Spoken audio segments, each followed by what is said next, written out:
Howdy, everybody. This is the ranking. We're here to rank the video games that we played in May, and Loon is here to help me with the tiering of these video games. Loon, how are you feeling about the month of May that was? Um, I did not play much. Literally just picked up at the very end here, and like the past, I don't know, like 3, 4 days, I actually ended up playing other stuff. Just playing one game, and I think most people can probably guess what that is, considering I kept dragging my feet for the review. Yeah, and I mean, we got a full review on Claire 33 available Mm-hmm. now, like a 3 hour deep dive. So we'll be pretty brief on Expedition here in the rankings today, and we talked about it a lot last month as well. And yeah, I haven't been playing as much as usual. I mean, I've been playing a good bit, but once again, I'm kind of in that not funk, but I'm just not finishing a lot of things. I'm jumping into stuff, being like, yeah, that's cool, and then jumping out of it. So it's another month of me doing a lot of that. So apologies, my friends, but there's still a lot of good stuff to talk about here in the May rankings today. So let's go ahead and jump in to this bad boy. Now, warning before we dive any further, the weather in my area is absolutely awful right now, so there's probably going to be some audio dips. There might be some, you might hear the rain and shit in the background. Apologies. If the But hopefully games the start flying off the shelves behind you, you know that stuff's really gone bad. yeah. If yeah, let's say if a tornado hits me, because that's we started late, there was a tornado warning in the area.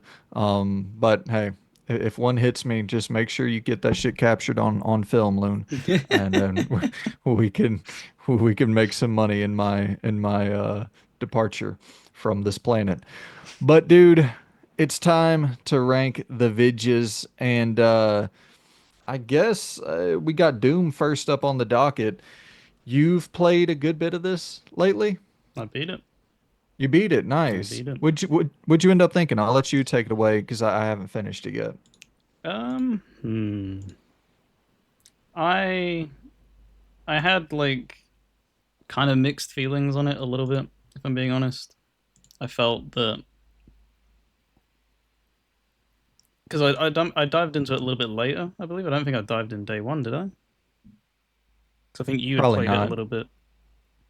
So I think I was a little bit late to the party, but so all I saw on it was people being like, I'm not too hot on it. And I was like, I don't really understand like why you'd be like on the fence with Doom. I thought it was kind of like established, like we know what we're gonna be getting. Um I don't know why it kicked me out there. So it's a really weird thing because the opening of the game is actually rather slow for a Doom game. It was kind of weird, and then it kind of drags its feet a little bit as it has to try to shoehorn in all of these extra things that they've added with the dragon and then the Atlan. And it's like as cool as them things are, I think they maybe bit off a little bit more than they could chew. I don't think the overall product really suffers. I don't think it drags it down to being like, oh, this game's like awful, like don't try it and stuff like that. It's just a thing of like, it probably should have scaled it back a little bit, um, because they get to the point where they spread that it's not it, you have like the dragon section and it's so quick as well, so it's very it was jarring for me because coming off of Claire and then having like a control pattern in my head of like a control scheme, and you're obviously having to learn the Doom game again, and then they turn around and go, okay, but there's a different control scheme for the dragon. It's like, okay, fine, all right, I'll try and like mental gymnastics this into it. And then they're like, oh, and there's another different control scheme for the Atlan. And it's just like, did they really have to do that? Because it did kind of throw me in the end. I've recorded the whole playthrough for my channel, and I'd stepped away for like 10 minutes at one point in one of the dragon sections. I forgot how to dodge because Mm. the the dodge isn't the same as what it is with the other stuff, and it's just like, okay, this is a bit bizarre of a choice. But for me, the biggest letdown is the music, dude.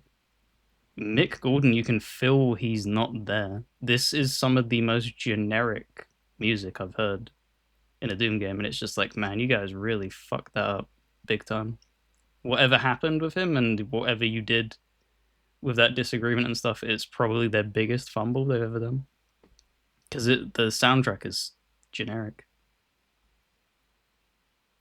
Yeah, so I played about 5 hours of it, and I think my biggest complaint is the dragon.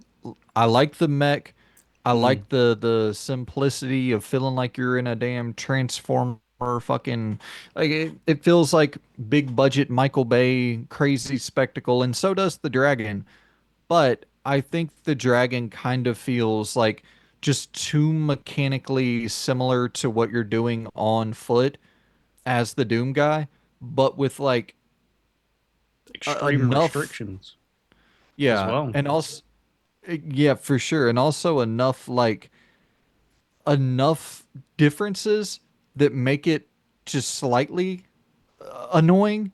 You know what I Mm, mean? Where it's not like it's not the simplistic carryover of, oh, I'm doing the same thing I'm doing on foot in air. And so all of the button combinations are the same. There's like enough of a difference in the configuration where sometimes you're like, oh damn, okay, well, okay, I forget. Oh, right. I got to put my finger on this button to do this thing that's the exact same thing as I would do on the ground, but I put like there's just enough of that little annoyance factor there. So the dragon was my least favorite thing, which is shocking to me because when I saw the trailers, that was the thing I was the most yeah, excited to do. It's like, oh shit, hell yeah, I want to hop onto that damn dragon, and because I love games like that. And I liked this game a lot of what I played of it. It did feel like I want games to go back to this style, certain games, to where it's level by level, chapter by yeah. chapter, cool, action set piece, cool spectacle moment. Um, and I don't think we get enough of that. So I was thrilled about that. I just thought that some of the variation was maybe a little bit too, I don't know, too similar. I don't know exactly what how I'm trying to word this here. It was just a little bit too similar to what you're doing on foot without being the exact same, and that was just a little bit jarring. Okay. See, I didn't feel that way personally. I did. I felt like it was enough of a difference, but the thing is that it just lacked meat. Like you're flying around. The flying feels good when you're actually like moving and stuff. Like I was able to traverse through caverns and stuff Yeah. really well, but the combat is dreadful. Which for a Doom game, that's criminal. Like anytime you come out and say anything about like a Doom game, it's always the combat has to be the strongest part of the game, and you've made the dragon have combat as you would expect, and it's just bad. Like there's no going around it. Like you have two types of combat. You have a chase combat when you're going through like caverns and stuff and you're chasing the, I don't know, like another dragon or whatever it is, and it's just you're holding the trigger and that is it. That is all the input of the player character is that you're just holding the trigger, you're constantly bombarding it, and eventually it'll die. And then you have one where it's like a lock on camera, and it felt so off. It felt really, really weird because the invincibility frame thing for when you're dodging is so unbelievably generous. And then it slows down time and you just shoot. I don't know, it just didn't feel well executed whatsoever. And the difference is that the Atlan could also be argued that fell prey to the same thing, but I don't know, having it with like melee fist to fist combat, it didn't feel as bad. And it felt much more of a spectacle rather than the dragon did, which is very weird. I don't Yeah. think the dragon didn't feel like a spectacle. It felt it felt on rails, even though it technically wasn't. Like everything to do with that dragon was just very on rails. Yeah, I thought the spectacle of the dragon and all that was sick as hell. I loved the, environment design and like flying through these different, these different areas, and like it was fucking crazy to look at from a Mhm. visual spectacle sense. But yeah, from a gameplay spectacle, like Yeah, it didn't have the enough meat. And yeah, just the dragon was for sure a letdown. But once again, getting to play as a fucking just having, and maybe a little bit overutilized as well. Like I think if you would have had two chapters where you play as a mech, two chapters where you play as a dragon for a bit, two chapters where, like, if they were doing a bunch of different crazy action movie style shit and it was all littered out in these itty bitty parts throughout the game.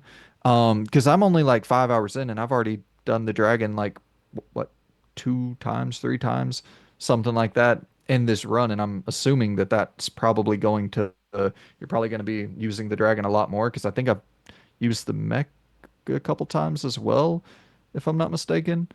Um, I think it's about 3 times a piece. oh, so it's only like, okay, nice. So then I is could be pretty much, wrong, but it's not like overutilized at all. Like I was actually a little bit disappointed that they didn't kind of like as a grand finale use each of these things at the end. hmm, That would have been cool in a very certain boss fight because also they I'm not going to spoil who they introduce, but they introduce a really cool boss towards the end of the game, and it's like a really crappy boss fight. And it's just like, wow, that is tying that thing's name to that like encounter. That was a bit rough, and then the actual final boss fight itself was really crappy, in my opinion. It was I don't know. It was experimental with the shield. I'm kind of glad that they've gone with a prequel for doing it because obviously they're not gonna be able to bring that forward because it's not in Doom 2016. It's not in Doom unless they keep going backwards, which I hope they don't. I still hold the opinion of I think Eternal's the best that they've made. I know a lot of people had like gripes with it. I don't know. I think it's a great game. I like the speed and parkouring and stuff. It just felt very well paced. Unlike this game, in certain sections, some of the sections drag on, which I didn't feel they did in Eternal. Did you play Eternal? no, this is the first Doom game I mean I jumped into I think a little bit of both of them. Hmm. Um but this is the first Doom game I really wanted to check out because they were making like a real emphasis of the story, like saying that, hey, we actually have a legitimate story this time. And I guess ultimately I should say that's the reason I hopped out of it. And also just there's a lot of other games. Like I don't know, I'm not necessarily I I might finish this sometime before the end of the year, but really the thing that is not dragging me through it is like the story is just, it's not incredibly compelling. I listen, I wasn't expecting anything in this universe to have like some great fucking story, but it's pretty bad. Once again, cool spectacle, but in terms of actual storytelling, there's not a lot to really latch on to that's making me want to see this thing through to its finality. But um yeah, I will say I really like the fucking parries. I think that shit Hmm. feels really damn good. I could understand, differences from other games and kind of wishing that it was more like this game or that game. And I also think that's to be commended, is that each of their games feel a little bit different. Yeah. And like and a lot a bit different. And they all have their own sort of identity and kind of can stand alone as their own game with once again, we're talking about first person shooters. Yeah. This is a genre that has been done to death, a genre that is like found a mold, and rarely do developers stray from outside of that mold. And like, I don't know, I just think it's cool that, shit. If you want super fast fucking zipping around, you got Eternal. If you want kind of a more basic first person shooter, you got 2016. And then if you want fucking, you want to be doing crazy parries and like you just got so much variety with each of the three games. But yeah, I thought that the actual when you're playing as the Doom guy, boots on the ground, I was having fucking fun with that shit. You know, it's just fun as hell to, the green ones you gotta, and like all the visual sort of the color overload that's hitting the screen and like, okay, well, if it's green that means you parry, if it's orange you got to get out of the way, and then, oh well, this enemy has a blue shield, so I need to use a specific weapon to be able to, do damage to this dude with a blue shield, and now I have the guy with an orange shield, and then the whole fucking thing of, throwing your shield, Captain America style, Mm, fucking people up. Like there's some fun shit to be done in in Doom whenever it's like you boots on the ground fucking people up. And yeah, that was fun. I might go back to it. We'll see. 2025 is pretty stacked, but it is I did like that element. The boots on the ground element was fun. yeah. Um. Yeah. The story doesn't go anywhere. If you're hoping like the more deeper in you go, to put it into to put it into perspective, he has one line in the entire game. Yeah. That So that that should just summarize what one should expect from a Doom game. yeah. And listen, I wasn't expecting much more than that. Like I was just hoping that there might be something to pull me through narratively. I'm just such a big narrative guy that that's, you Well, know, yeah, but they also made it abundantly clear that that was a big goal of theirs, and I think mm, we're I'll throw praise the game's way. It's an extremely fun game if you want arcadey first-person shooting action and just absolute chaos. It will deliver that in spades as it does with every Doom game. But for them to yeah, turn around for and go, sure. yeah, we're gonna focus on the story and stuff. I think they fumbled the story. If I'm being honest, like I said, there's a certain thing that they add in later in the game that they really should have utilized as like a story beat thing, and they throw it away so easily, and it's just like, okay. So Totally. yeah, I not gonna be game of the year material for me. But this is the No. thing: is that I've never felt that way about the Doom reboot games. They're really damn good. Don't get me wrong, but they've never been something of like, yeah, that would probably challenge for that year and stuff like that. They're just really fun, solid, like 8 out of 10 games. Yeah. Yeah, and that's kind of what I was feeling. Where I was like, yeah, this is a good fucking 8 out of 10. You know what I mean? So I guess kind of staying right there in line, I'll drop mine in the didn't finish B tier or didn't finish B through C, however I have the shit organized. Because yeah, it's just a good solid 8 out of 10 first Oh, person you've shooter. you've split it up A to B, and then C where you're putting it. Let's go with, yeah, I'll drop it in the A to B. That's right, because I wanted to have a S tier all by itself for didn't finish. Because Yeah, like I feel like that's a specific thing where it's like if you feel that yeah. it didn't finish as an S tier, that's one that you're absolutely going to go back to. But yeah, we'll go A to B. And Claire maybe, last month would have been that perfect example for me of just being like, I didn't finish it, but this is it. yeah, totally. And yeah, once again, I'm not opposed to going. Like, I didn't have a bad time with this whatsoever. I would be totally fine with jumping back in, but my time was a little bit. We'll get into it, but there was another game this month that really took up the majority of my time, and other than Claire and another game that really Claire was pretty much last month for me, but there's another game this month that I absolutely fell in love with. So it's not necessarily to say like Doom is a bad game. That's why I put it down. It's just I think that's preoccupied with other shit. yeah. I mean, it landed in the A to B too. A for me. Um, yeah, it's about what I expected. Like I said, I knew what I was going to be getting going in, and it delivered on it. It's just like I said, a bit disappointing that they didn't utilize that certain appearance, and then the dragon was just a little bit, yeah. But still a great game. Saw it through to the end and enjoyed it. Absolutely. Well, how about we hop into 33 Yeah, and we can knock that out quickly. yeah. So I guess actually before we even jump into rolling the gameplay or anything, I guess we could just throw our rankings on it because I feel like that's kind of a dead giveaway at this point. They're both pretty fucking high.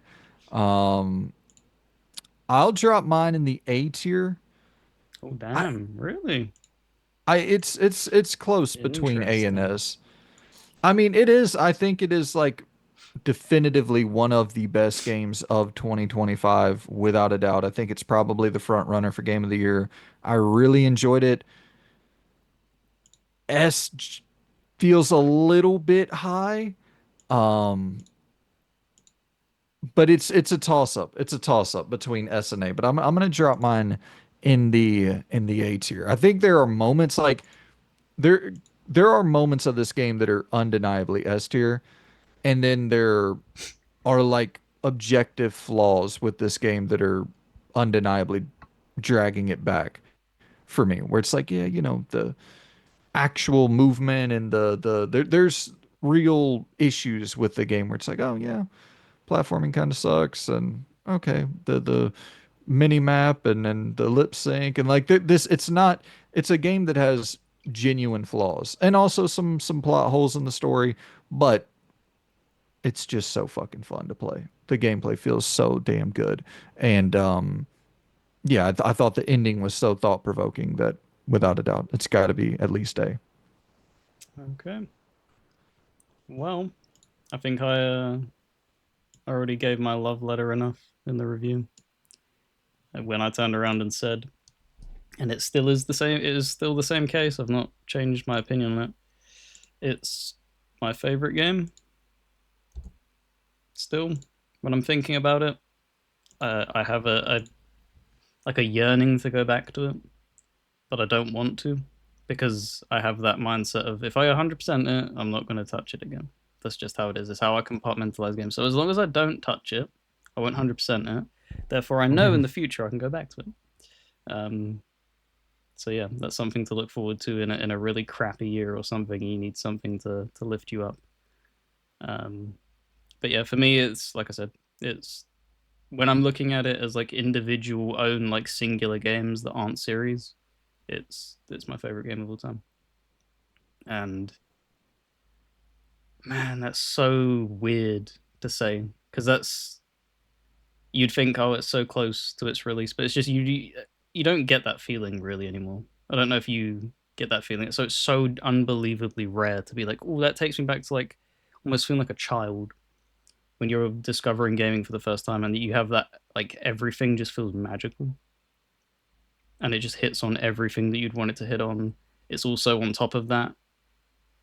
We temper our expectations and hype quite a lot. Expect well, I know I do especially. Like I don't tend to get excited for things because so many times in the past it's burned in some way.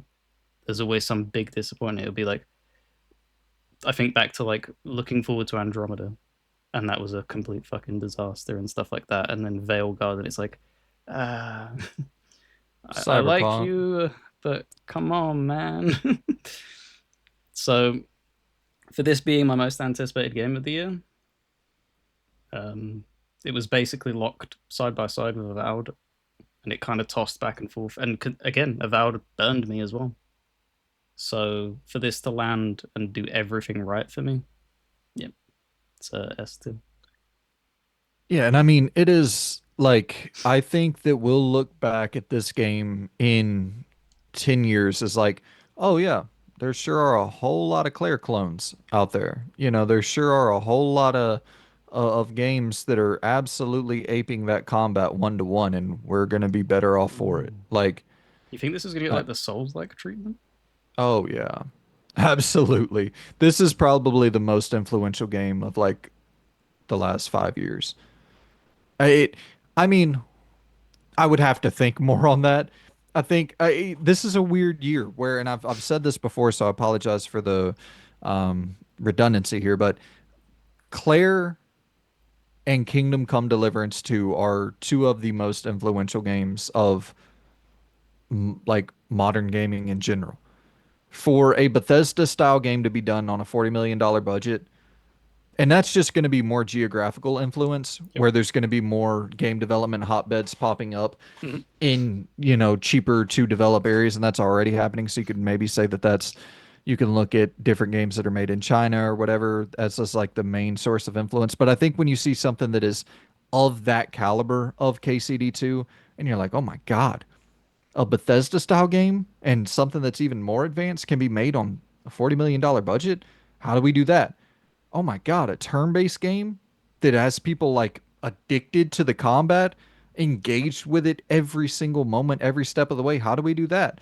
And then yeah, you'll have your KCD2 clones and your Claire clones that'll pop up 10 years from now, and then the market will be flooded with them, and then that'll be the point where people are like, we're getting too many of these, and then they'll end up going away, and the cycle will repeat itself over and over and over again. But yeah, that game is fucking phenomenal. That combat is ridiculously fun. Ridiculously fun. So, yep. A tier for me. Awesome. All right. Did you want to hit the expanse or did you want me to You can rattle rattle your off? ones off because I'm usually a lot more long-winded with my explanations, and that'll probably be a rant from me as well. So I'll let you rattle a few off if you want. All right. So we can start with Despelote, I believe is how you say it. This is a game all about soccer. It's a first person walking sim where you're going around and kicking the shit out of a soccer ball all across the schoolyards and all across your city blocks and it's very, very, very simple from a gameplay standpoint. There's not a lot going on. You actually can play video games at times during the game, playing a soccer video game while playing the video game.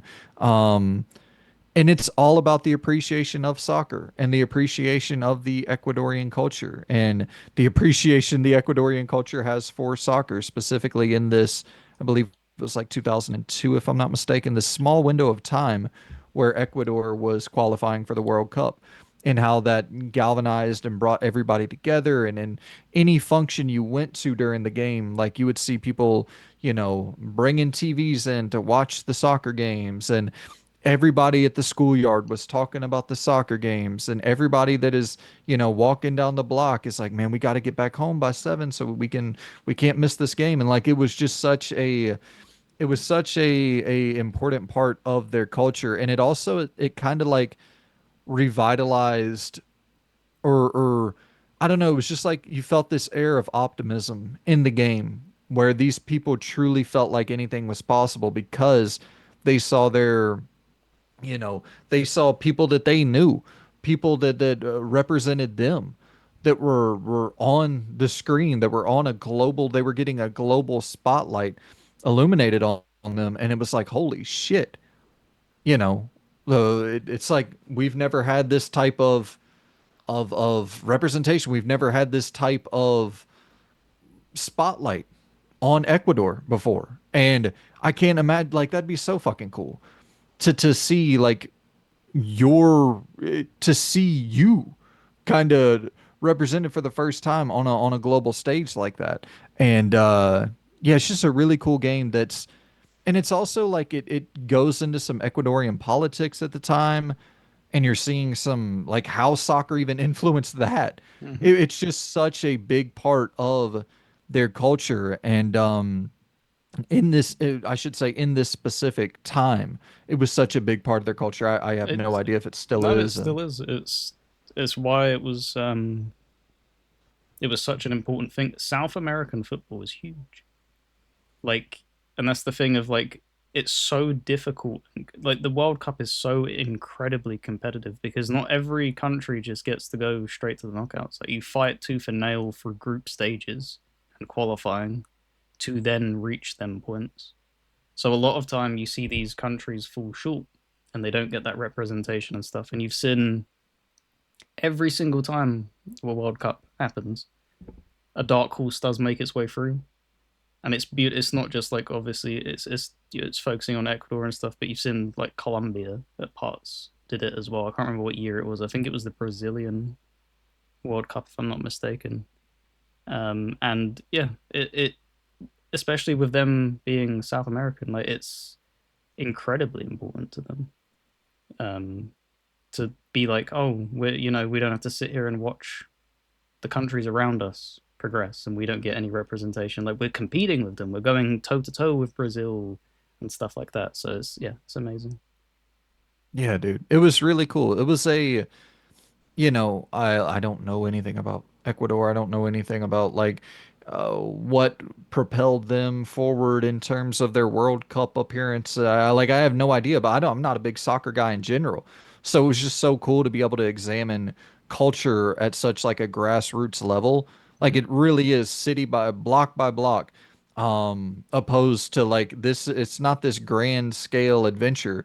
You're walking around these very small blocks interacting with the mall, the like it's very the schoolyard, your home.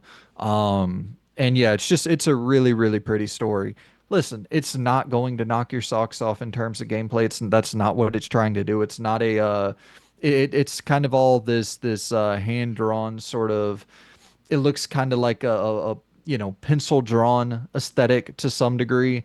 um Looks like something that would be created on It paper and then it looks like TV static, like how you would have TVs from the old TVs. So it's also matching it from that era as well. That's really like cool design.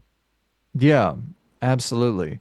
And there's like sections where that static, it'll be even further emphasized as like you fade into dream states and shit. And like they do some cool stuff with the limited budget that they have and with the limited there's not like a ton you can really do with this art style to show emotion and like you're not that's not what you're getting here. But you are getting a really personalized experience from the viewpoint of this I believe it was a one developer, a very small development team, and they're kind of chronicling what it the impact that brief period of time.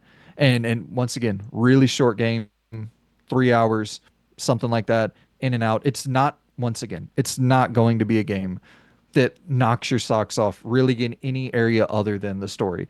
It's not visually stunning. It's not gameplay that's gonna, high octane action that's gonna blow your ears back. But it is a really pretty story that's, about people, like Mm. specific people.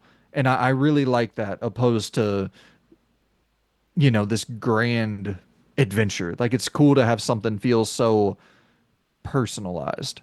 Um, so The yeah, fact that I'd they blend in real match footage is yeah, cool as shit.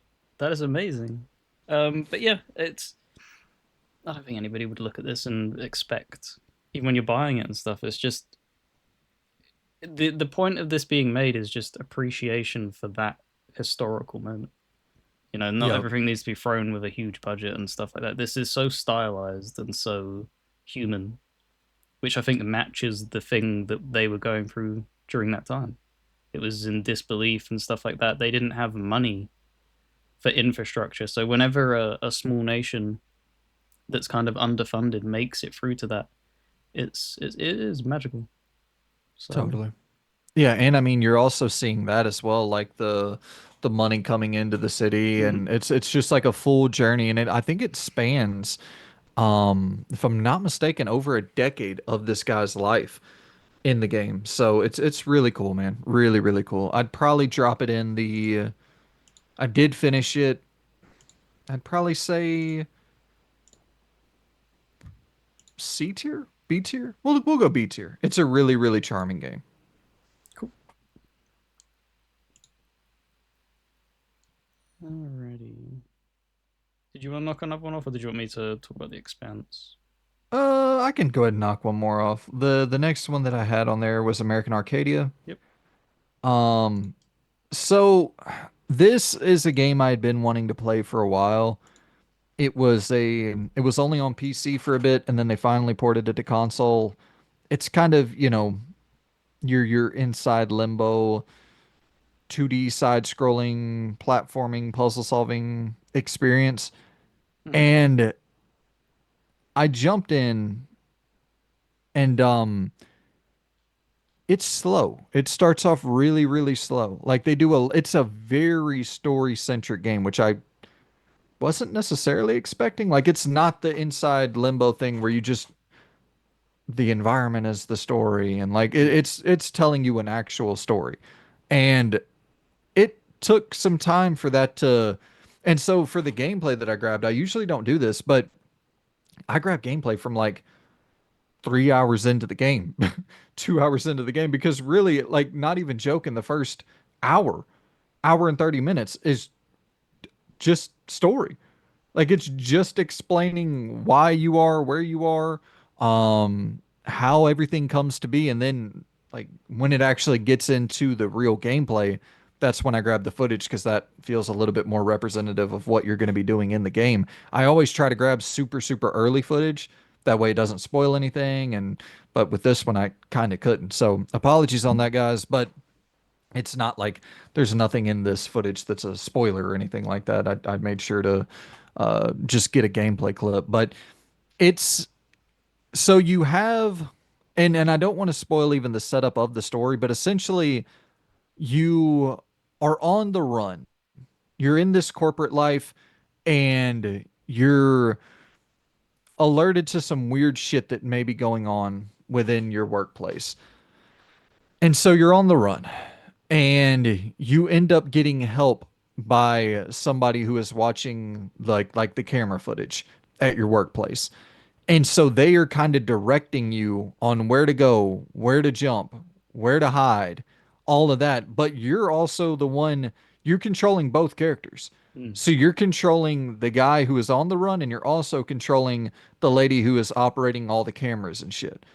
So if they're like, as you're running in a 2D plane, if your guy starts to fade out of the shot, you're going to need to find the next camera to switch to so that you can still see him.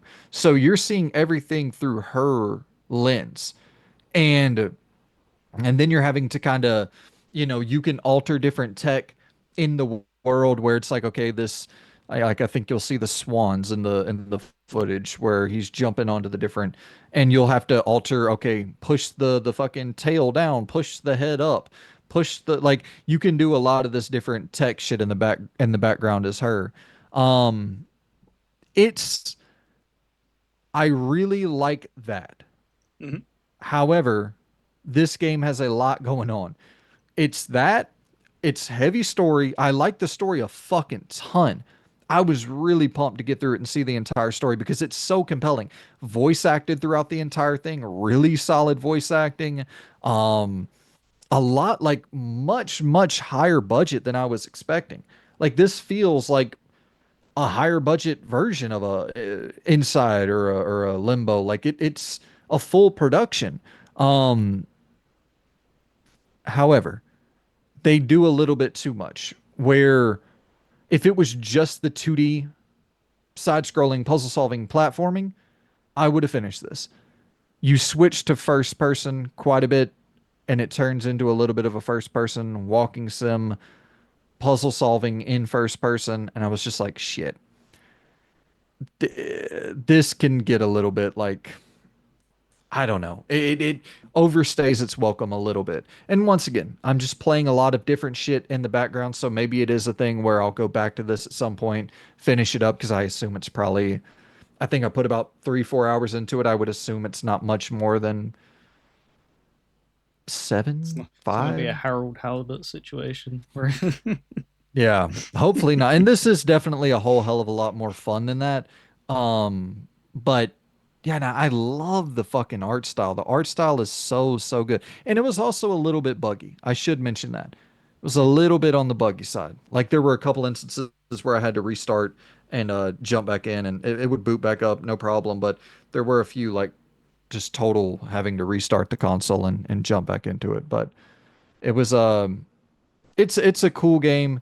It's one that I would like to finish at some point this year. I'll probably drop it in the didn't finish. Let's see, what do I have here? Didn't finish C plus to C minus.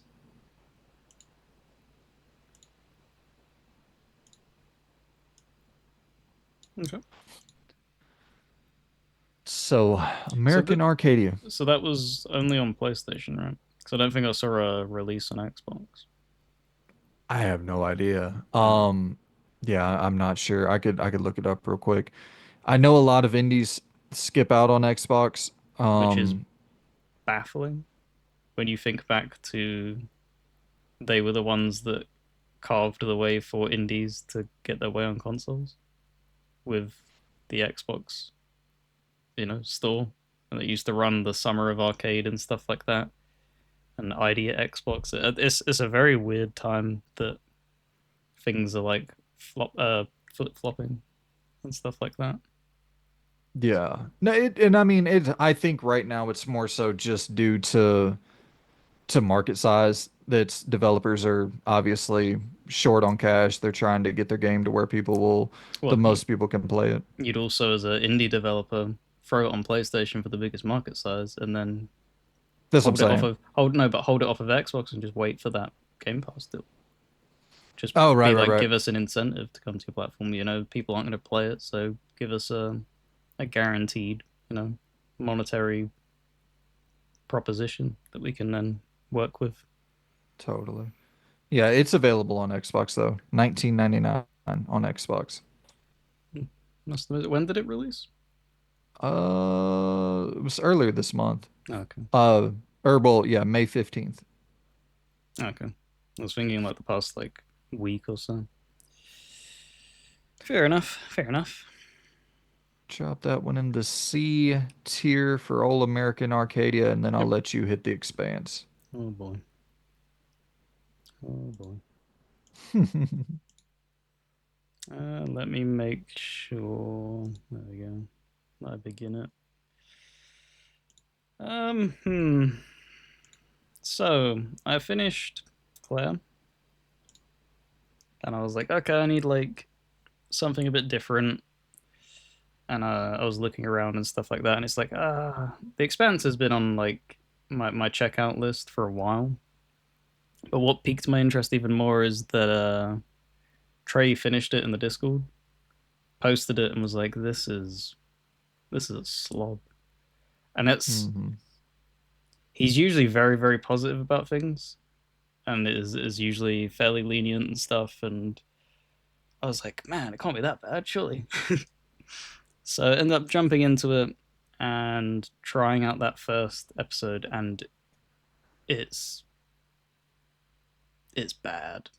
Like, I don't know, when did you played it, right? When it released, Yeah, I think. yeah, I finished it when it came, I think 2023. Um, yeah, that opening episode is the opening couple episodes are rough. The overall game is pretty rough, honestly. It gets better in parts, but it's pretty rough.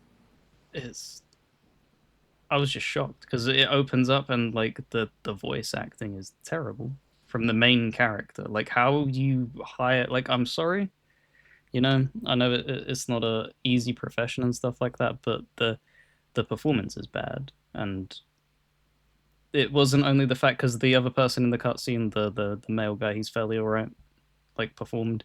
And then I was like, Hmm. okay, maybe it's just like a main character thing, and it's just like, oh, okay, I'm gonna have to kind of just suck it up. And then it moves to other characters, and like most of that crew is badly voiced and just badly performing, and it's just like, holy shit! In a Telltale game, you're Right, saying where that's eighty everything. percent of your game is fucking dialogue, and I hate listening to everyone talk. Yeah. That's astonishing. And then you get to like the gameplay, and it's so slow, so unbelievable. And that's saying something because obviously, Telltale games are usually relatively slow, but there's also just nothing pushing you forward either. In that Well, opening episode, it's just so slowly paced. And then you get onto, I think they have a better story than they do. I think they're sitting there like, this is it, guys, and it really isn't. well, yeah, and it's the thing too where Telltale games like they're definitely slow, but there's not as much. You're not running in mud as much. Like there's a lot of just very, very tedious shit you got to do in the Expanse. Mm-hmm. Like actual gameplay shit. Yep. Where Telltale has always been, okay, yeah, our story might be a little bit slow to get to where it's going to at certain points, but like you're not going to be bogged down with boring gameplay because there's very little gameplay. Also, what I want to point out is that they're slow in the beginning because they're endearing you to the character. When you're playing The Wolf Among Us, that opening is relatively slow. It's probably the fastest paced opening of a Telltale game, but even then, it still is a Telltale game. You get immediately connected with him. Even Lee in the back of the police car. That is literally you're just sitting there having a conversation, but you're immediately clicked in because it's Yup, incredibly voice acted from both of them. It's interesting what they're going on, and the environmental storytelling is done to perfection. totally. And the same with the Borderlands game, Guardians Oh, of the that game is so Galaxy good. did a really good opener as well. And it's just like, holy shit! Like this was meant to be your like comeback, was it not? This was the first thing that they came back and put out.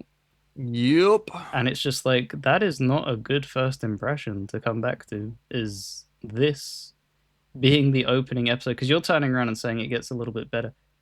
You can't perform that in an episodic game. Your first episode needs to be one of the strongest in the season.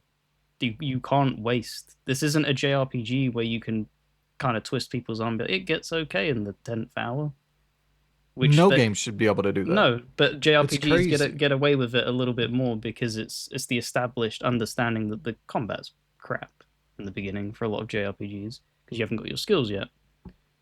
You can't waste. How many episodes would you roughly say? Because it's like a Well, 5 episode game. that's the problem is that there's probably only two, 1.5 good episodes in general. No, it's It's just, yeah, it's not that great. It's not that great at all. I like elements of it. I like how spooky it can get at times, but yeah, it's I think people will notice that I don't talk about The Wolf Among Us 2 as much as I did before playing The Expanse. And a lot of that is because I don't necessarily have hope that even if it does come out, it'll be that great. I mean, let's remain optimistic. Hopefully, all of the good talent is locked down to that, and maybe they're understaffed, and that's why it's taking so long. And the meat crew is what put this up because this, yeah, to put it into perspective, you know how slowly I go through games. I read everything. I didn't in this. I did that opening like 10-minute thing, and I was like, I just want to get to it. Just show me where I'm going.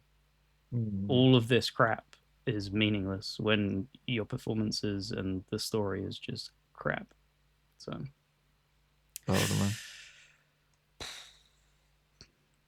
apologies for the negative, but man, I did not enjoy that. Let's go ahead and show this again.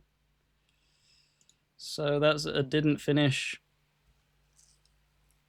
I'm gonna put it in D to F. I would probably say it lands on like a D minus. That opening episode. That's done nothing to really make me want to continue. Yeah. It's uh,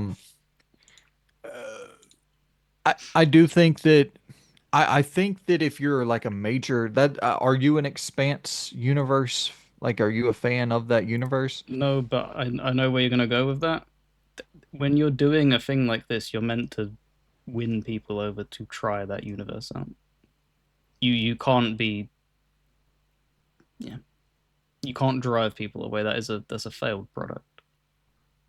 So, maybe if you're a fan of The Expanse, then you'll jump into this and be like, yeah, I really fucking like these characters. The performances are similar to the characters that we know from the show. Like, I have no idea. I don't I watch. I've never actually, watched The Expanse. if there is obviously people watching and they are a fan, let me know. I want to know. Like, is this similar to the show? Is the show better? Like, is this game just a bad shoving from Telltale? Because if that's how the show plays as well, that's interesting to say the least. Absolutely. All right. So let's go ahead and head on over to the Precinct. This is the game that I put the majority of my time into this month. Ooh. This game fucking rules. It is absolutely excellent.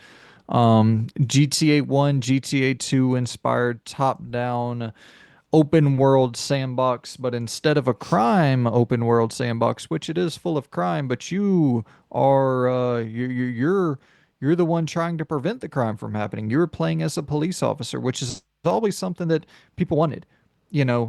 Trying to put the shoe on the different foot and to see, hey, I want to play a GTA game where I'm preventing crime. And it's just it's fucking awesome. It plays out so cool in the precinct, and it's so much more in depth than I ever would have imagined. Like, what ends up happening is you go out, and if you're on foot, say someone's spray painting a building or whatever, you go up to them and you press, I think, square, and it's like, hey, stop, just corny shit. And it's not like the world's greatest story or anything like that. I'll say that up front. It's not like top tier voice acting or anything. It's cheesy, it's corny, but it's like it's got that kind of, I don't know, 80s movie cheesy cop feel, which I like. Um, and so dude spray painting you, hey, stop. And then if they, stop, you'll walk over to them. You maybe have to issue them a ticket. But whenever you issue the ticket, it's like this big dialogue wheel pops up. And you have to go in and select all the right things. Like you don't just get to Oh press damn. triangle. Yeah, it's like, okay, well, if you are spray painting, you get a ticket for vandalism. If you end up, say, as I'm, searching you, making sure you don't have any weapons on you, and you push me off and you take off running. Well, now when I'm going back to issue your ticket, well, at that point, I'm having to arrest you. So when I'm having to file the arrest report, I'm having to go in and I got to pick. You started off with vandalism. So that's a crime that still is going to carry over into your arrest report. But you also interrupted the investigation and then you fleed. So I'm having to jot all of this shit down, not literally, but in the game, you pick the thing that you're arresting the guy for. And no matter what the fuck they do, they have some sort of crime that fits that bill that you can pick. There's like 10, 15 different fucking options you can select from. Whenever you're going out and doing the parking meters, you can look and it's like, okay, well, you're over the parking meter, so I got to give you a ticket for expired parking.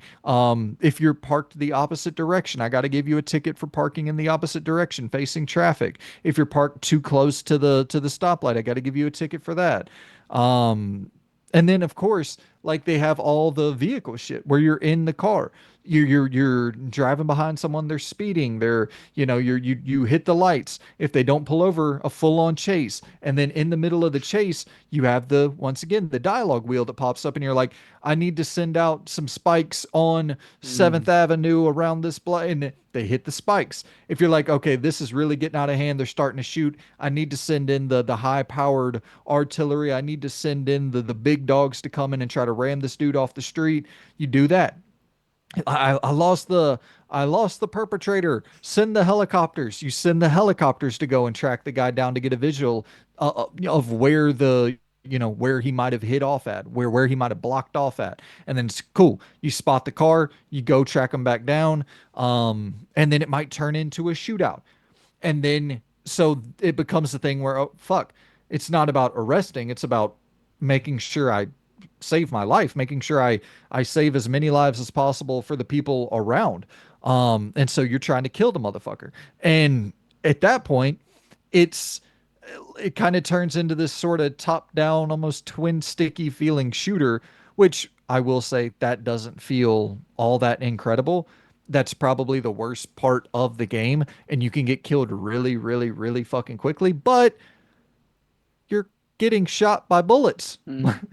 Like you do You get have as killed a really, really t-shirt, quickly. man. So it did make me laugh. You, I didn't want to interrupt you earlier.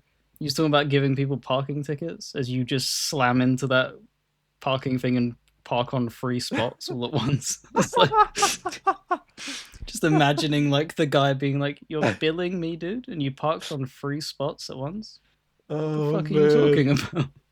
that is so funny. That's the joy of being a cop. The rules don't apply to you. Um, yeah, no, it really it is a it's as batshit as you want to get, Mm, which is cool as fuck. Because I didn't really play as like I wasn't going around and trying to harass people. I wasn't going around and trying to see how much chaos I could necessarily cause. Like I wasn't just ramming into other cars. I might have been doing some illegal parking here and there, but other than that, I wasn't really doing a whole lot of like chaos. Mm, But I've seen people play it a little bit more chaotically, and like because I've just been watching other people. I've been so into this game that I just want to see like what other people get yeah. up to in their games, how they conduct themselves as a cop. And there are definitely people who play a more chaotic style of police officer where they get really aggressive really quickly and just see how chaotic shit can spin. And it's I just like the amount of freedom that you're offered in this. Like it's a much, much, much, much, much more in-depth version of like a true crime Streets of LA or Streets of New York from back in the Mm, day. Like it's so fucking in depth. I was stunned by how much was on offer. And there's like a full precinct, obviously, name of the game, the precinct. You got to have a full police station, but it's like you got a full garage that you can go into and pick the different cars that you want to drive, and you have to get to a certain police officer status to be able to drive certain police cars, and you got different weapons that you're getting as you level up. You got a full stat tree. You're going in and upgrading your character. And they have like the active reload thing in Gears of mm. War, but it's for stamina. So like as Oh. you're chasing down and as someone's running from you, you're chasing them down, you have to press X at the certain as the X lines into the meter, you have to press it and then it'll recharge your stamina. And so dude, it is so fucking fun. This game rules, man. Um, yeah, I would have to drop this probably somewhere in the A range. It's a A tier style of game, in my opinion. It's once again very similar to Claire in the sense of like there are things that I absolutely can ding it for, no doubt. But it's just something I love to play. Yep. I find the loop of playing this game so fucking fun. I did finish it. I will say the story gets a lot better towards the end, like really good, surprisingly good in the last hour or so, like twists and turns and betrayals and reveals and all this. Like it turns into a really story-centric experience towards the end, and I was not expecting that at all. Um, so yeah, I dug the fuck out of this. I really, really dug this game a lot. So I'm gonna drop it in the A tier. Gameplay, I will say for anybody out there who is you know, if you are a fan of like the old school GTA games, you should be fine with this. But if you're somebody who wants to play something that feels like what a modern third person shooter feels like, this is not the game for you.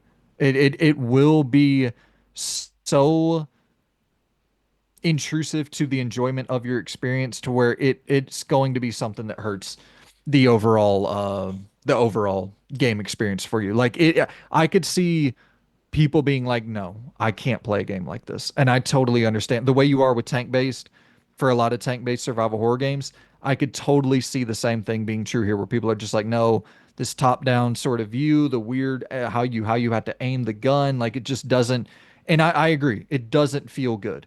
But the police sim elements are so much more prominent and so much more of the focus of the game. It's what you're doing so much more frequently that I can kind of ignore the shooting because once again, I wasn't trying to play as a cop who's just shooting motherfuckers.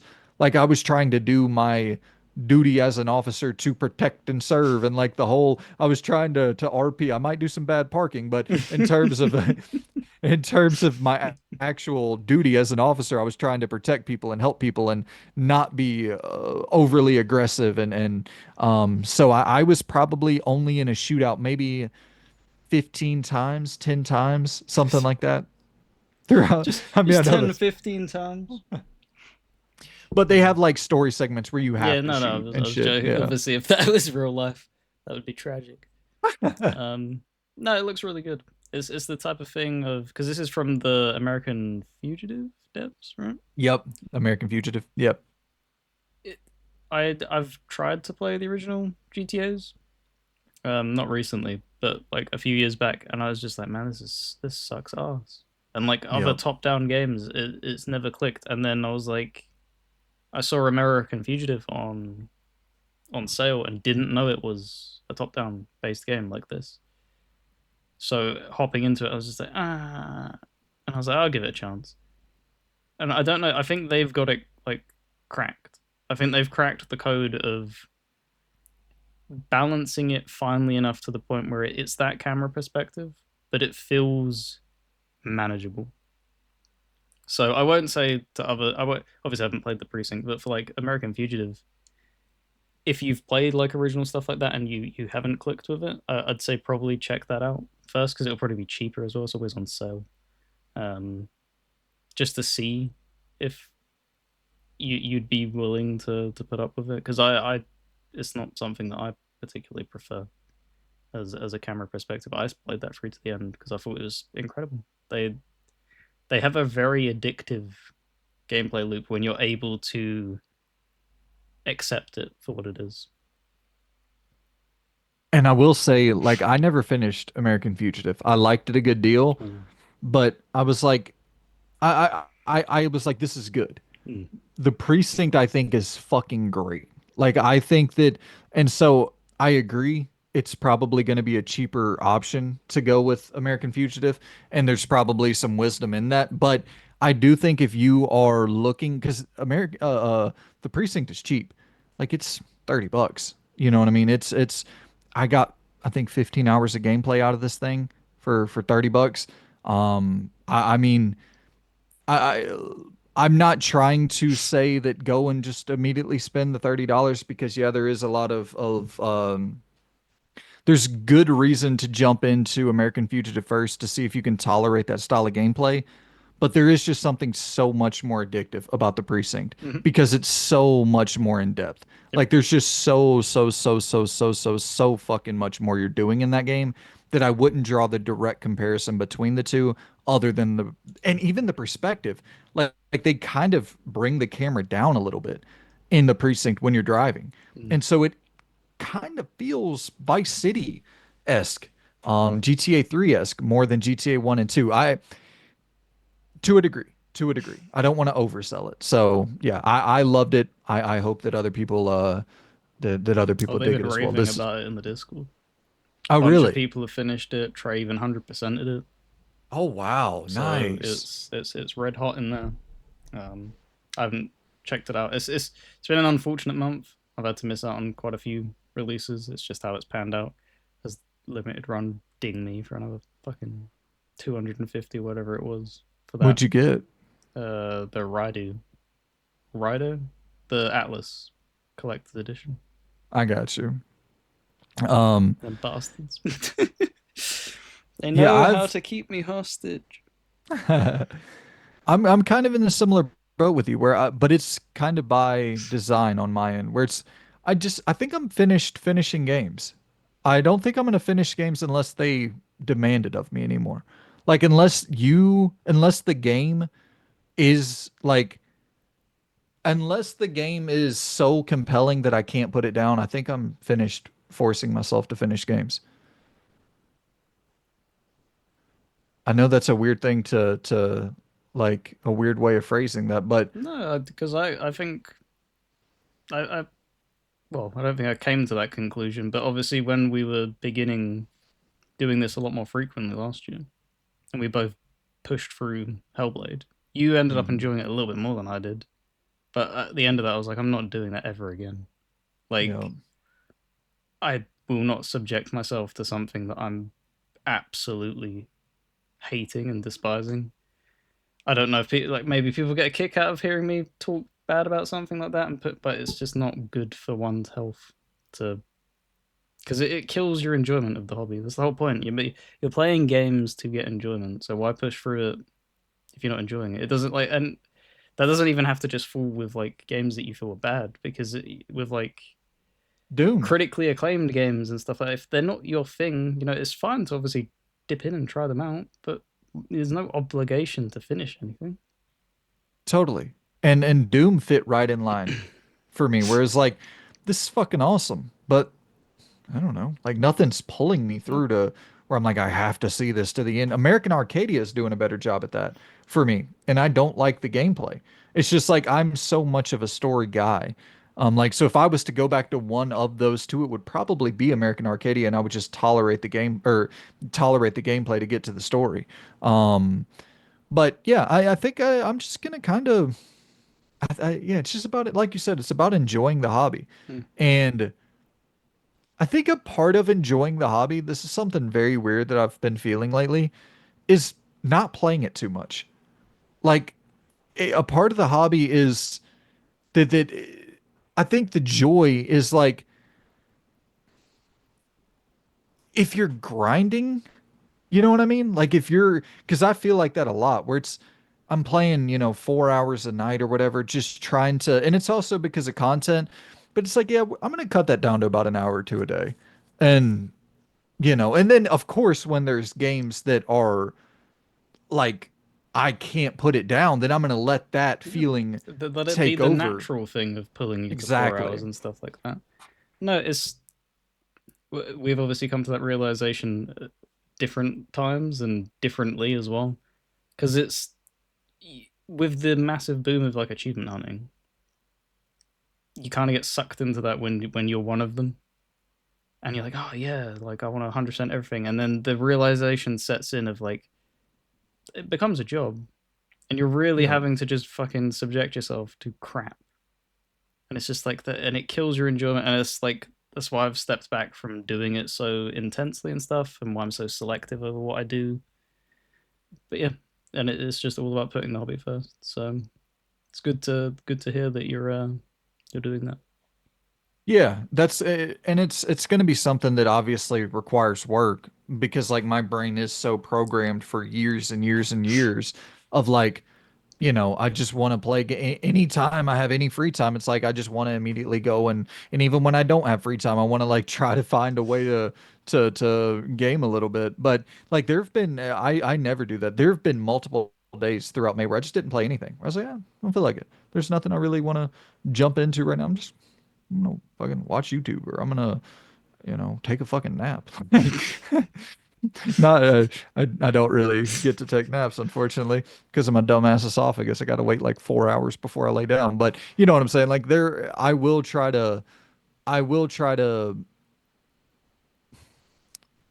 obviously, and this could be a full different thing, but obviously I want to make time for games and that's going to be a huge priority for as long as I have the channel. But at the same time, it's like, I'm just, yeah, I'm gonna play what I enjoy, and then as soon as I get to a point where it's like, do I need to necessarily finish this if I'm not feeling compelled to see it to the end? Put it down, jump into something new. I have one more thread I want to pull on Hmm. before we move off that kind of like little side tangent thing. I think as well, I think me to a lesser extent, because I do have a few things still built up that I do want to get through. But you have said on occasion that the things that were like must plays in the backlog for you, you kind of reached that and have overcome it per se, right? You've beaten Yeah, a lot of stuff, so that was something that was like propelling you forward, I would assume, for quite a while. So when you run out of them things, it then turns into, instead of knowing that they're out there, you're then searching for them to fill that kind of like emptiness now, is what I could see that as. Because yeah, it's not like a one-to-one thing, but it feels like a comparison that can be drawn, because then obviously you're trying to fill that space with games and yeah, stuff. You could obviously replay stuff, but there's always that thing of like, well, what's could this be the next thing and stuff like that. totally. Yeah, there's definitely something to that. And I do think that like I've been trying to jump into as many random new indie games as possible. And I think that's kind of filling that void to some degree where there is still that unknown in that sense of like, what the fuck is this? Like we'll have some games on here that I'll Mm. talk about in a second.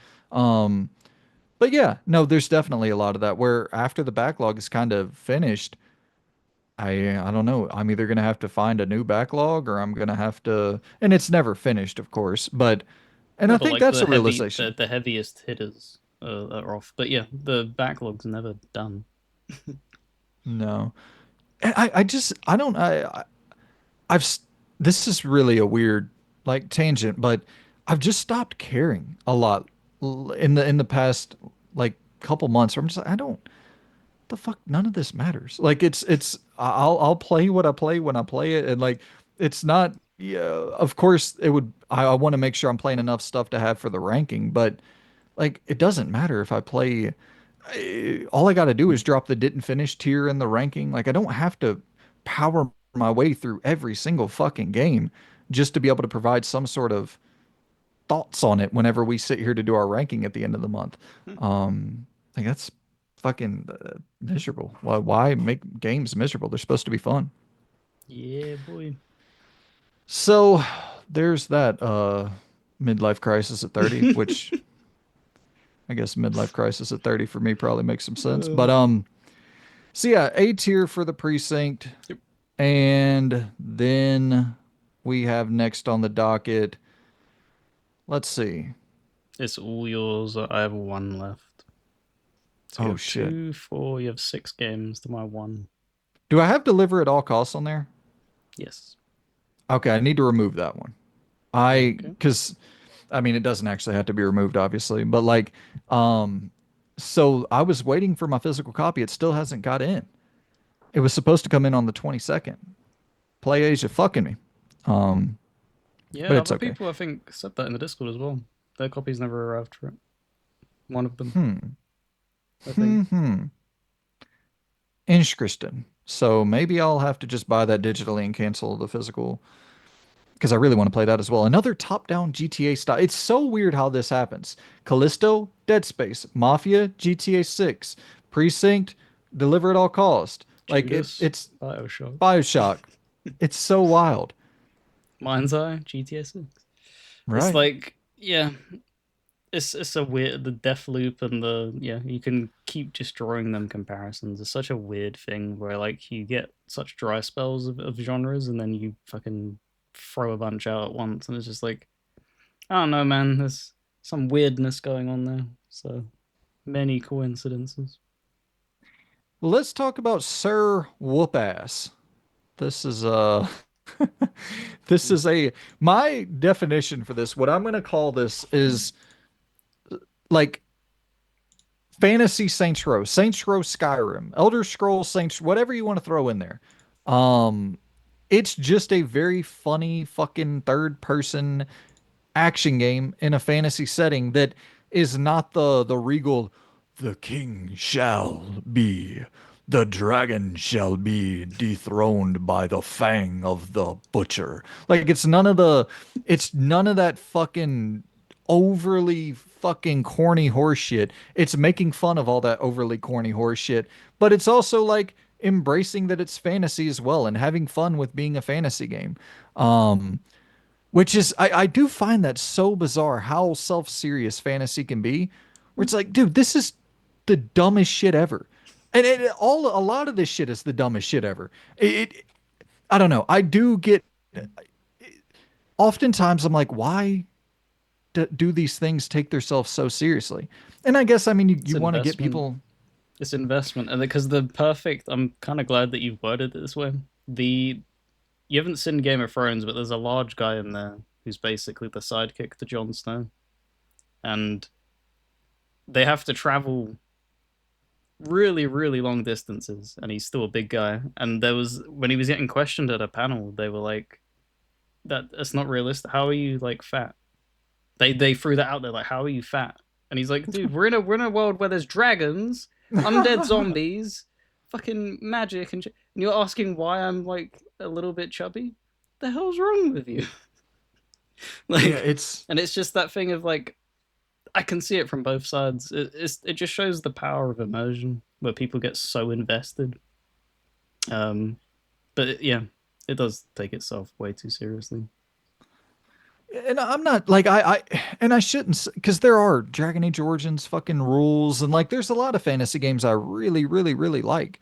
Um but I do oftentimes I'm like, yo, why do we got to talk like that in these worlds? But at the same time, once again, you're trying to build some sort of you're trying to build some sort of tone and you want people to take it serious and you want people to be invested in characters and when someone dies you're like oh that character that said fucking die 100 times, died. And I don't know. It is what it is. But I do think there needs to be more scary movies for video games. And this is kind of a scary movie. This is like, the Wayans brothers. Hmm. This is their take on fantasy in the video game space. And I don't know, it's just cool. And I played it for probably 3 hours, something like that. Over the top action, a bunch of like death traps, and it's a fucking roguelike as well, which is why I ended up putting it down. It's hard to call it a roguelike. So what happens is if you die, you restart at the prison that you spawned from originally. And so if you play the game for 4 hours and you make a bunch of progress, you start back over from the very fucking beginning. But all the progress you made is still locked in. So like all Okay. the progression and story beats you've hit are already, and so I don't know, it just doesn't make sense why it doesn't have checkpoints, because it's like it doesn't even really have any sort of, but once again, it could be like they're, and I I think that that's a problem where it's too, is that like, is that a joke there? Are you making fun of roguelikes? But by making fun of roguelikes, you're becoming a really, really annoying version of a roguelike? I think it's partially that. I think as well because I think Iron Pineapple did a video of this when it was in very early development, which fell under the category S because like Souls likes as well. It was, and that's what the people were like talking about, is that it was inspired by it, but obviously very tongue in cheek, and it put comedy first. Hmm. Um, but I think that was one of his big complaints, is that he's like, man, I love it, but like, the hell's with that? um, Yeah. so yeah, but I will 100% agree that as games have become more and more mainstream, cinematic uh, flair and storytelling has taken a really big front seat. And don't get me wrong, we need that, of course. You need like Last of Us's and stuff like that. And they're always chasing, can we make a Lord of the Rings in gaming form and stuff like that. Why is it taking so long for like tongue in cheek spins on stuff like this to come back? Like actually like game ass games. Like why do we get so few of them now? Why is everything? I will agree. Why does everything have to be taken so seriously? Yeah. Because there was the one that I played. I think it was last year, last Hero of Nostalgia, which Hmm. was also that it's a Souls like, and it's just constant, just taking the piss out of everything. Gaming, Souls likes, everything, and it was just like, man, that's refreshing. Constantly inserting like video game Easter egg references, and it's like, see, this is nice. This is a nice change of pace and things, and that's what this looks like. But that having to restart is a bit. That gives me a bit of pause. Hmm. Is it small, the area, like the Not map? fucking really. It's an open world. No, it's fairly large, and like there's different sections of it and shit. Like, because that's what ended up happening to me. I jumped into some water because it said there's sharks in the water, and I wanted to see if the shark would kill me, and the shark killed me. And then I restarted from 2 hours ago, and I was just like, I don't know. And it was also stuttering a good bit. There was some like tech issues for sure No. with this game. But it's fucking hilarious. Like the character's name is Richard Morningwood. It's like that's that's clever. You can like pimp your protagonist. Um, you got to massacre cats to make coffee. It's like, okay, I guess that's a joke. You're killing cats to cat coffee. I don't even really understand the I don't necessarily understand the pun, but sure, killing cats to make coffee. Um, but yeah, I will say also it's not a Souls-like. It's a it's more like high speed action. And so for anybody who doesn't like Souls games, I wouldn't say to be weary of this one. It's high. It's pretty high paced. Pretty. There's a couple spots that are a little bit challenging that I played, but nothing that's like I would consider hard at all. So yeah, it's cool, but definitely rough around the edges. I would drop Mr. Whoopass and the didn't finish around that C plus range. C plus. Yeah.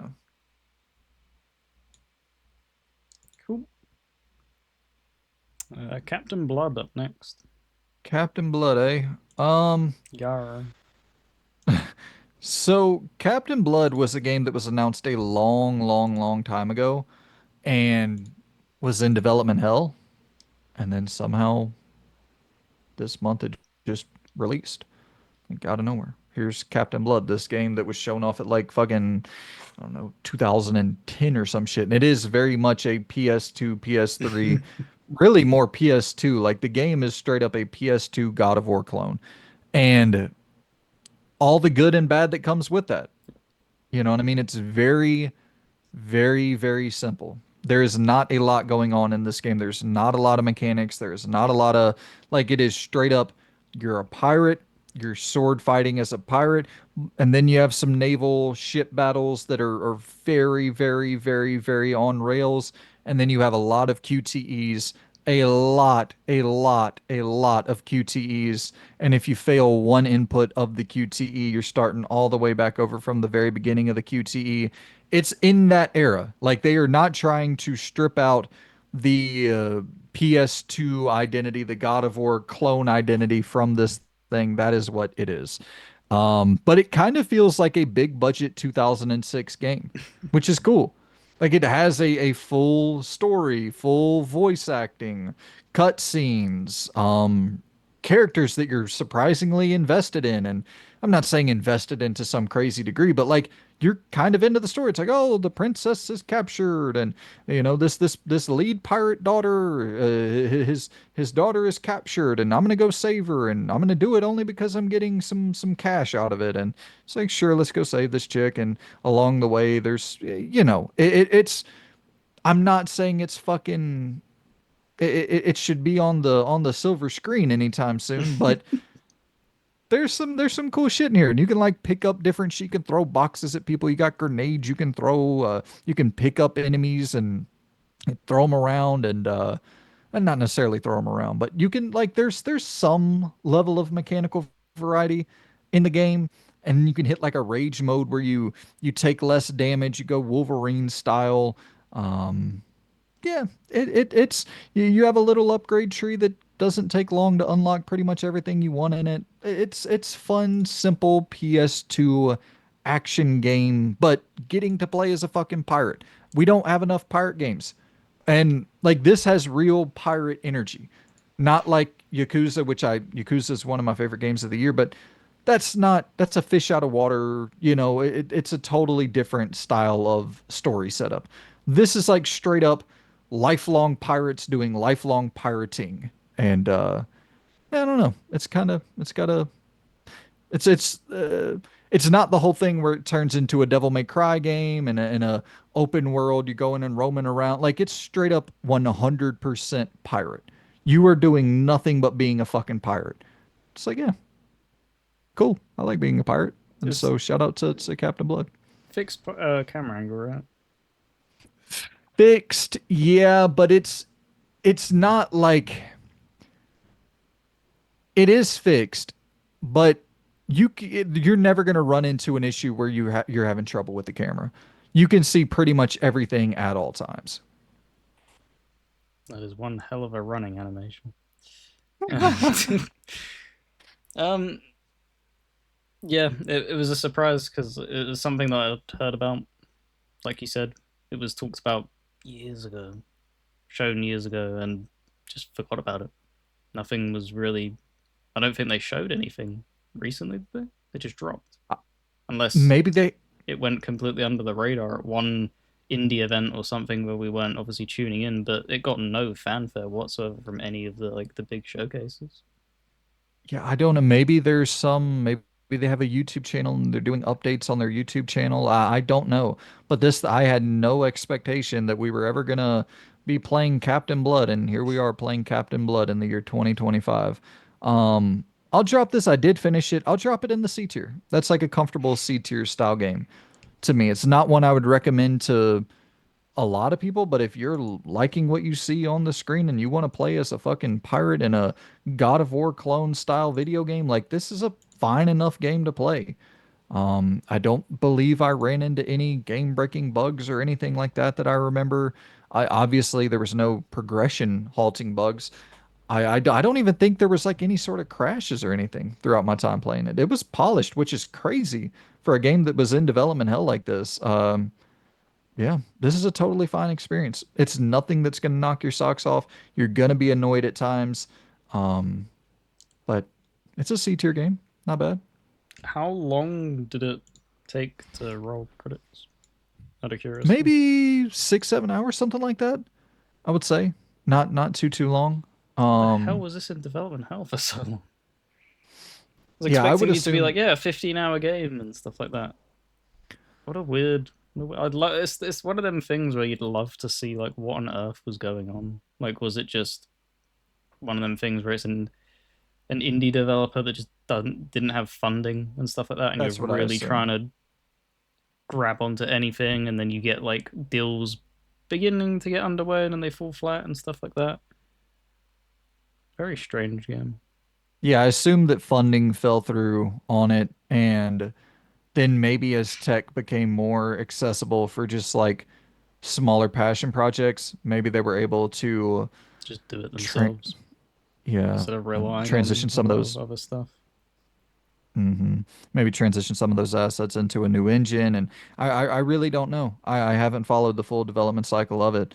But It's kind of Captain Blood, it's kind of fascinating though, isn't it? It's like a time capsule almost because it was stuck totally. in development hell all the way back. It's like how when Duke Nukem came out forever, and it's just hmm like, man, this doesn't feel good to play, but man, you can really see peel back the layers, and you're like, okay, that is very 2002 esque, and then you get further into it, and you're like, okay, you just it took you so long, you're taking inspiration from everything that's come out. So Absolutely. Yeah, it's we need more God of War clones. We don't get a lot of them. no, I want to see more like PS2 era inspired games, and this is a totally fine one of those. I can't read what that says. Is it Midnight Walk? Midnight Walk. Yep, that is what it is. Okay, so this is I totally misread the situation for Midnight Walk. I thought that this was a like Little Nightmares style game. I thought that it was a third person, action platformer, or third person puzzle platformer, or third person. It's a first person walking sim. Yeah. And there's very little, like, you're doing very little of anything at all. Um, I know it's in VR, so there's obviously those constraints, and you can very much feel the VR when you're playing this with a controller. And maybe it would be cool in VR because you're given such, so few cool experiences in VR that's like maybe this would be one of those 10 out of 10 VR games that's like a 7 out of 10 console game. But this is not that fun to play with a controller. Like there's just not a lot going on at all. You're walking through creepy locations, you're jumping into sort of closet style fucking coffins or some shit, hiding from a monster. The monster walks past you, then you walk around the monster. You're having to grab things to light, grabbing flares to light the way ahead of you and see where you're going because it's dark. And then when you get to a spot where you have a little companion, you send him off to solve a quick puzzle. It unlocks a new chamber. You walk through a new chamber. It's just there's not a lot. I love the Tim Burton-esque aesthetic and the visual sort of identity of this game is it pops, man. It has a great look, but the gameplay is just uh, like I once again I only played a couple hours of it because I was just so fucking bored. After a couple hours, I was like, is it just gonna be this? It's just nothing but this. And so I ended up putting it down. Maybe it gets good later on, but I don't really like. I don't think that that's once again, it's a VR game first, I assume. So maybe there is just that sort of thing where it's really good in VR, but I don't think most people playing this on console are going to have a tremendous time with it. I have a mildly hot take, potentially. Why the Hit hell me. does VR get such a free pass? We shit on the Wii for the motion controls of that holding it back, right? When that was the gimmick, and you're talking about how that it was very rarely utilized particularly well. Why does VR get such a free pass in this? Because this looks visually stunning, like a really cool looking game. But why is it still like it's a game? That is it. The G word game. So you need gameplay elements. Why is it just experiences with VR? Why Yeah, I why is think it so few game? Why are they not bothering to try and crack that mold as much as they should be? Like it's it was kind of that thing of like in the opening years when they were doing like the PlayStation VR 1 and stuff like that. It's like, okay, yeah, you're probably figuring your footing and stuff like that, but it just seems like they're in no rush to actually deliver proper game experiences. It's crazy to me. yeah. And I think a big reason why it's tolerated in VR, like lesser experiences, is just because there's so few in general. Like there's so few games on VR to play that are 6 out of 10s, 5 out of 10s. You know what I mean? So if you get a 7 out of 10, you're like, oh my God, Mm. this is the second coming of Christ on this platform.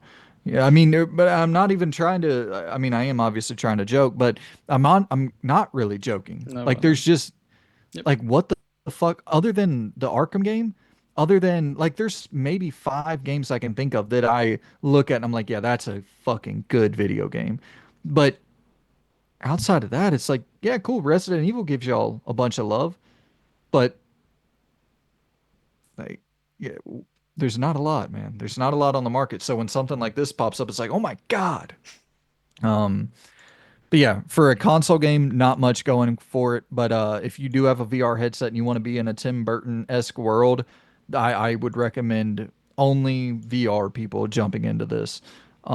Just because, and I do understand that. Like you put on a headset when I was playing Arkham, whatever the fuck the name of that game is, the meta one. I was like, holy fuck, man, this is cool to be in a Batman, to just fully be embodying Batman in this universe and seeing all the iconography and seeing all of the locations. Like it is cool to see that. But the game, like you said, you're going to be wowed by the atmosphere of this Tim Burton sort of presentation, but the actual game that you're going to be playing, I don't think you're going to get a whole lot of fun out of that. But I'm also so fucking tired of first person walking sims in general, especially in the horror space. So this did nothing for me. I'm gonna put it in the didn't finish D to F tier. Understandable. Right, that leaves you a two and then me one because you said deliver at all costs cut, right? Yep. Cool. All right, so I'll hit one and then okay.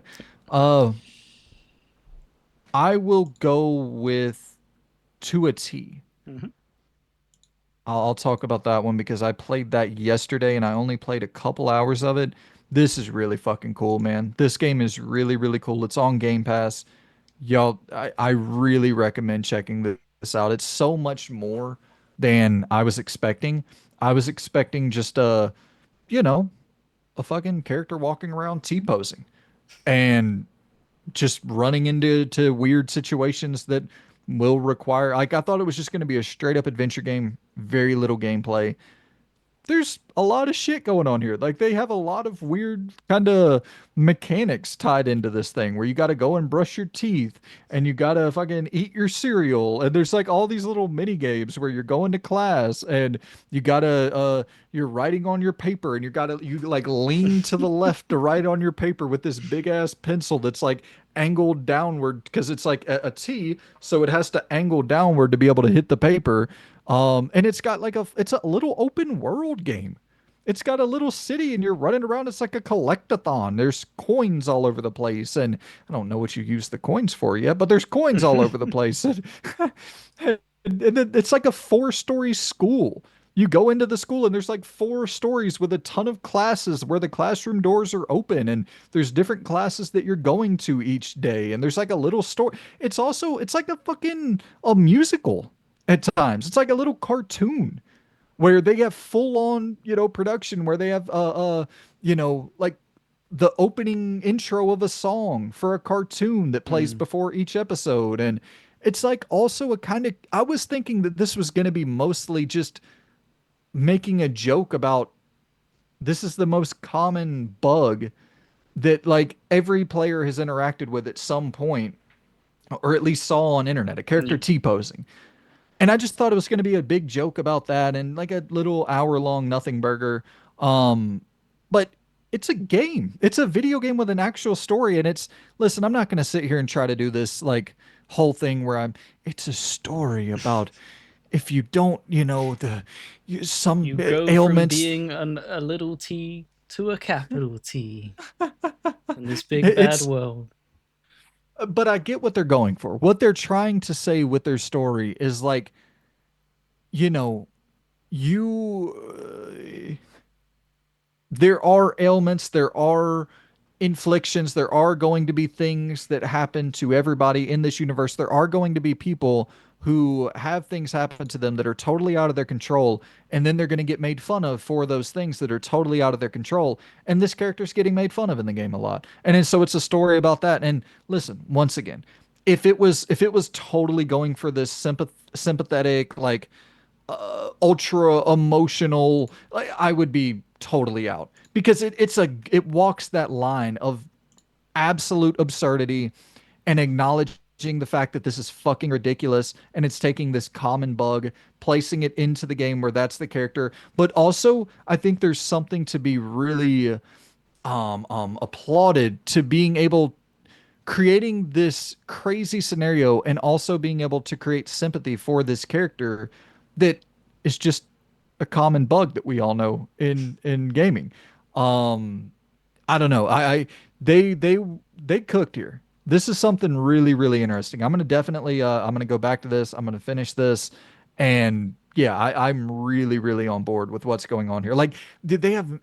See, that's the thing. You got like mini games where you're having to figure out how to take a shit as a character in a T pose, and there's mini games where um, like the last one I did, I had to run a race and my arm got caught on the field goal post at the school. So like there's a degree of acknowledging the absurdity of this situation, but also giving you enough of a story, just enough of a story for you to be like, yeah, this is kind of dope. There's something to buy in. There's actual character arcs and there's relatability here going on. So yeah, anywho, it's cool, man. It's cool. I dig this a lot. I would drop it in the didn't finish A to B tier. Toe to toe with Doom. Oh, I like this way Interesting. more than Doom. Okay. But I mean, it's obviously two totally different types of Yeah. games. Um, I just think there's more kind of, I don't know, there's something that's very obviously different, but I like the amount of variety I've seen in gameplay so far. And once again, Doom, you got fucking mechs and you got dragons and there's a lot of shit going on there as well. But yeah, I don't know. This is a really weird thing that I wasn't expecting to be nearly as good as it is. And it's like an actual game. So maybe there's a part of me that's a little bit just shocked because I wasn't expecting anything from this. And it's like a real game, like fully fleshed out, feature rich game with an open world. Like when I saw the open world, I was like, what the fuck? And yeah, so I'm digging it a good bit. To a T, A to B. I love it. Right, me now. Yeah? Yep. Finally talking about my final game. Took long enough. Um, so finished Doom. Kind of had the itching to do like a lighter RPG, and I was looking through obviously the stuff that I've got, and came across Dungeon Siege 3. I was like, oh, I forgot Obsidian made that and stuff like that. And I was like, they burned me earlier with Avowed. Maybe I'll go back to some of the earlier work. What a weird game this is. It's I think when I was describing it to somebody when they were asking me what I was playing, I said it has the most bipolar difficulty spikes I've ever seen in a game on normal difficulty. It is very, very bizarre how like you'll go from okay, this is like challenging but fair, and then you walk around a corner and you just get one shot by like a magic missile, and it's just like okay, well That's that. So I've had to actually bump it down to the lowest difficulty because it was getting to the point where it has no auto saving either. It's all manual like save places in the world. So if you get through like a good chunk of a dungeon and you get one shot, you're doing that dungeon again. And I was Oh, like, there's no Jesus. fucking way I'm doing that for like the quote unquote bragging rights of like, yeah, I did it. I sat through it. It's like, nah man, I'm not doing another Callisto Protocol thing. I Yeah. learned my lesson from being stubborn. And yeah, I'm glad I bumped it down. It trivializes the combat a little bit, so it's not like a good balance of like, oh, that's kind of like that has just become tough but fair. You do bull stomp a lot of stuff now, and it's just like, ah, this kind of sucks. But it's exactly what you'd expect from Obsidian. Like the writing is pretty good. Um, Damn. the the notes is that's more so than anything. Like the voice acting performance is like an 8 out of 10, and the Hmm. story is like it's generic fantasy crap that you'd expect. But like the notes that they write are actually really they're well placed and well written to the point where if you're actually paying attention and stuff, you're able to really get invested in it. And it's like something I wasn't expecting at all from this. It's just like I don't really get invested in Diablo games for like the story and stuff. It's mainly for like the loot grind and the loot loop, as it were, in Dungeon Siege is pretty good. Um, Constantly throwing shit at you. The combat though, that's like the difficulty spikes from the enemies. Like they hit hard as hell, but the combat is so incredibly stiff. Hmm. Like you can't move and block. You are just when you block, you stand still in whatever direction you're facing, and that's it. You're locked in place, and the enemies just swing, swing, swing, swing, swing, and that's it. You just have to wait, wait, wait, wait, wait, and then when you was on normal difficulty, you'd open yourself up and you trade blows with them because they just don't give you an opening. It's the type of thing of like when you're blocking in a game like this, there's a reason that when you block, you stagger an enemy in a lot of games because you don't want to instill into the player, oh, okay, they're attacking me, so I'll block. Okay, they're still attacking me. Okay, they're still attacking. Like when you give no opening, that's not a satisfying combat.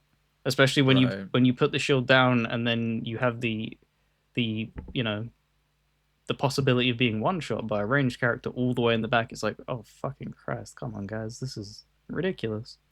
So when I did bump it down, it became a lot more tolerable. But I'm enjoying it for the most part. I'm about 4 hours in. I think it's about 20-ish hours. If I was having to play that all on normal, I would have backed out. If there was like that Yeah. thing of like, because we've played several games where they don't let you change that difficulty, I would have just been like, okay, this isn't for me. If you're gonna like lock me in, I'm tapping out. Um, yeah, I'm I enjoying think it. it's a good rule of thumb if you're like wondering if your combat really has the juice.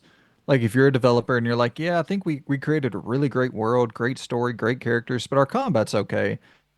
Probably always include a difficulty slider for that. Like if you have something that you really want people to see in your story, but you aren't totally confident in that combat, just allow people to drop that damn difficulty so that they can see the story that you really believed in. Yeah, and this is not good ARPG combat. Yeah. I want that to be like 100%. Like the applying of even skills feels stiff. I'm like 4 hours in and it still doesn't feel natural. In a Diablo game, like you can say what you want about Diablo 4, it's snappy, man. The skills are Mm. snappy because they just have it worked out. And with this, you're having to like hold down triggers, stand still, and then apply the skill. If you move while you're doing it, it just cancels it out and stuff like that. It's just like, this is really not good execution, guys. But I don't know. Is it? It's the type of thing of like it's kind of expected when you look back on it because this is like 2011 Obsidian. Their gameplay in 2011 Mhm. was shit. it, Yeah. it always has been. Like New Vegas, it's why it makes me laugh. Like New Vegas gets heralded. It also was shit combat. Like I'll happily die Yes. on that hill. Alpha Protocol was crap combat. This is crap combat. That it's just Yep. they've only just started figuring that out. They're Um, cooking with combat now, and now they're regressing in the yeah, storytelling. It's like, it's yo. like what the fuck are you doing? Because this is what I So mean. whenever, Like this story I'm more engaged than I was with Avowed, and that's sad. That hits me to like a deep level because the writing of the notes are probably on par, but the actual voice acting and stuff like that is probably a little bit better in this, and the way that they're actually unveiling the story is interesting because what they're doing, they're leaning into their strengths as Obsidian. They have crafted lore of this world, and they believe that lore of the world, and that's the thing is that that was missing in Avowed. They didn't. They kind of half-assed it. It felt kind of like they. What's the word I'm looking for here? They didn't want to tie it to the Pillars world. It didn't feel like with that. It was kind of like it's an obligation kind of thing. I don't know Mm. if all the writers were on board or whatever. It's just weird. So yeah, That's so weird why they even did that. Like, why not just go create something brand new? because Because it you're hurting exactly. yourself. Like, it's yeah, that's very, very, very weird. Being faithful ended up hurting you and the fans of Pillars. I yeah. Anywho, when you drop it to easy, is it much, much, much easy, like too easy, or is there like a slider where is it No, very easy, it's easy, normal? casual, normal, and hardcore are the three Got it. difficulties. On normal, basic enemies are spongy as shit, and boss fights are grueling, and ranged enemies are deadly as hell. They will just one shot you. Mm, On casual, they're a little bit, not a little bit. They're probably about 60% less spongy. Sorry. So the basic mobs you cut through them a lot more, and then the majority of bosses pose zero threat, and then like 1 in 5 that you come across is like, yeah, I'm gonna kick your teeth in again, and it's just like, yeah, it's a very, like I said, it's a very bipolar difficulty curve. It's very strange, but I'm sticking with it. Didn't finish. I'll stick it in C for now. It's not like blowing me away. It's serving a purpose of giving me something different, and I'll probably see it through to the end. So I'm enjoying the lore and the nice. stories. It is interesting. I might pick up a copy because like I didn't know Obsidian ever made a It's published by Square Dungeons. Enix as well. That is crazy, man. Yeah, so I'll have to pick up a copy of that.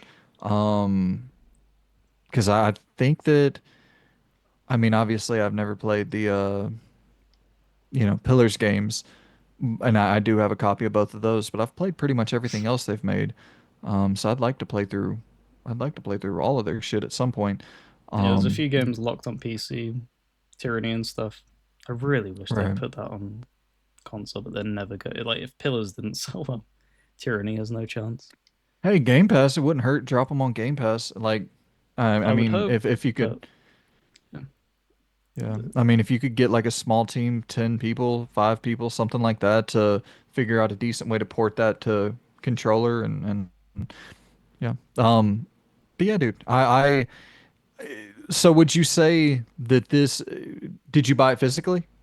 I've owned it for years. I've got a Okay. physical from 2011. Digitally bought it when it got backwards compatted because it came with there was DLC on sale that I didn't have. That's also something I want to point out. They One of the best features of the game is tied behind DLC, and I don't know if you can buy it anymore because obviously with the 360 thing, I've not purchased anything 360 wise digitally. So I know some things are still for sale, but one of the best features they locked behind the DLC, which is these essences. So you have these little things that drop, and you can just constantly apply them to the weapon. So you're constantly leveling up the gear. So if you find something that you really like, you can just keep making it stronger. Why you tied that behind the DLC is beyond me. And also, ultimate attacks are also behind that DLC. And it's just like I'm just imagining if like Diablo did that. You can't upgrade your gear unless you give us a DLC payment along with your ultimate. Can't do that. And it's just like okay, so that's why Tim, it's gonna this is sit at C tier. see. Um, so okay, Microsoft published Dungeon Siege 2. And then Square did Dungeon Siege 3 with Obsidian. That's just such, yeah. That's really fascinating. And then Dungeon Siege 2 is only on PC. Hmm. So interesting. Interesting. Interesting. I'm gonna pick up a copy of Dungeon Siege 3 though. Why not? It's $10. Fuck it. Let's buy it now. Um, all right, dude. Well, I appreciate the I don't know if you want to call that a recommendation. I don't know if you want to call that. Mm. I don't think that was necessarily a recommendation, but the If you I enjoy appreciate. lore, I'd recommend it. If it's the type of thing, if you can tolerate crappy combat, like I can, like, obviously, like I've said time and time again, Eurojank, I tolerate, so I'm gonna tolerate this. It doesn't really bother me that much, especially giving a difficulty slider. But if you're just a gameplay centric person, mm, it's rough. Yeah. Well, dude, I think that's it, right? There's nothing left You have to Agent 007. right, right, right. Fuck, forgot about that. So yeah, Agent O7 Spy's Revenge. This is a GoldenEye sort of inspired title of first-person shooter where you are playing as a spy infiltrating different bases, having to complete objectives. It's all chapter by chapter or kind of mission by mission based in the structure of each level. And it is okay. It's okay. It's. I will say when I first saw it, I was like, "Oh boy, is this going to be another one of those like AI fucking one of those games that just has a cool cover that kind of rips from something else?" And it's not that. It is like a full. I think it took me 5 hours to finish it or something. Um, there's an actual game in here. It kind of feels Time Splitters esque with Okay. how the shooting is portrayed in game, and it's nothing that's going to wow you. It's nothing that's going to like if you've played first person shooters from the N64, PS1, PS2, it's going to feel similar to that. The level design isn't great. The shooting isn't great. The nothing is necessarily stand out or spectacular about the game, but you don't get many spy games at all. You don't get many games where like just even seeing the setting of, some of the different places where you're going in this game was it was like it felt like I was playing something from the PS3, PS2 era, and that was refreshing to me. Um and it's not bad is what I'll say. Like this is not a bad. I did finish it, so it's finishable. There are levels in this game that are like very annoying looping kind of backtracky sort of centric levels that just feel like they're there to fill time. Yep. Um but overall it's a competent enough first person shooter and no story. If you're somebody who wants to listen to a podcast while playing a game, this is a great game to play for that. There is absolutely nothing taking place. Lore, story, no environmental storytelling, no there's not a drop of fucking story in this thing except for the very final scene of the game. Um so if you're not a story person, hey, I got the game for you. But if you are somebody who wants a story in your spy games, which I think most people are, it's a little bit of a bummer that there's like literally nothing there. But I think there's good bones here. And I like first person shooters from this era. You know what I mean? I have a lot of nostalgia for GoldenEye. And so yeah, I'll drop this in the I did finish it. I'll place this somewhere C tier. C tier's fine for this. Okay. Below Captain Blood. I am. I'm gonna have to amend what I said about clunkiness. Holy shit, that combat I wouldn't be able to handle. I really the shooter combat like that. No, that is wow. Not for Yeah, me. it's of its era for sure. Like if you still can tolerate games like GoldenEye or anything in that realm, you'll be able to play through it. But if you didn't grow up with that nostalgia, if that's not already baked into you, you're not gonna like this game. The fortunate ones.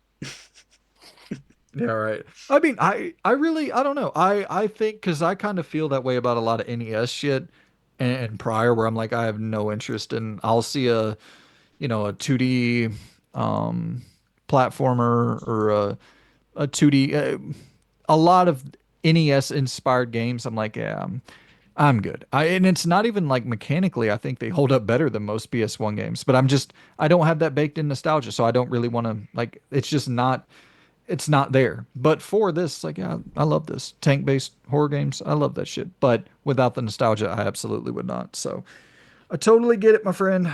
But yeah, that is the ranking for this month. We hope you all enjoyed. We're doing back to backs here. We're about to hop into the news, talk about the news of the week that was. So we're gonna go ahead and hop on out of the ranking, jump into that, and try to wrap that up in an hour. So that way we're not working this overtime shift into Loon's time midnight. Um, as we did last week. But I appreciate y'all so much for tuning in to the rankings, and I hope that y'all had some fun gaming expeditions in your 33 days of May. So I look forward to seeing what y'all played down in the comments below. Hit us up, let us know. Loon, his channel will be linked in the description. Go check his stuff out on over there. And yeah, you have any parting words for the good people at home? No, hopefully, played lots of games this month and let us know, obviously. Um, yeah, let's get into the news. Absolutely. Well, we're going to cover the news, guys, and we will see you all very, very soon. Goodbye. See you later.